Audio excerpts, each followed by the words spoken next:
ਮੇਰੇ ਭਾਈ मेरी भैन दे ना गुर्दे 3 सालों के खराब हैं ते असा वाश कराने लाजमी हैं। 3 साल हो गए हैं गुर्दे खराब हो। तबीयत खराब है 4 दिन हो गए साथों नहीं गुर्दे वाश हो कराए गए तो लाजमी कराने न गुर्दे।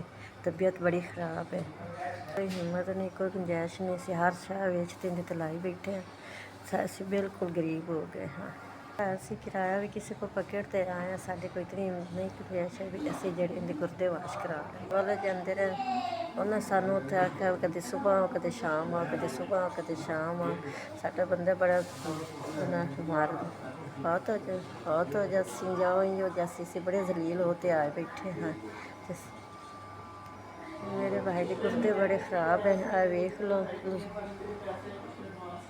असी ना गुर्दे वाश कराने बिल्कुल साड़ी जरूरत है।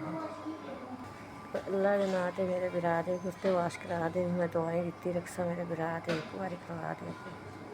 5-5 हज़ार रुपये साढ़े को कोई गुंजाइश नहीं है भी जी असं गुर्दे वाश करा ले प्राइवेट जाते 5-5 हज़ार रुपया मंगते पे। बंदा एक बार मेरे बिरा दे गुर्दे वाश करा तो दवाई दिती रखसा मेरे बिरा दे गुर्दे वाश हो जाए। अल्लाह दे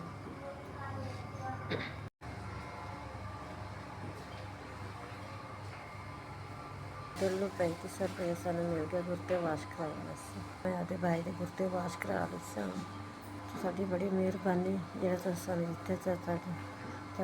अल्लाह तुहाडी मुश्किल पूरी करे, अल्लाह तुहानू घना देवे, अल्लाह तुहानू बड़ा बहुत देवे।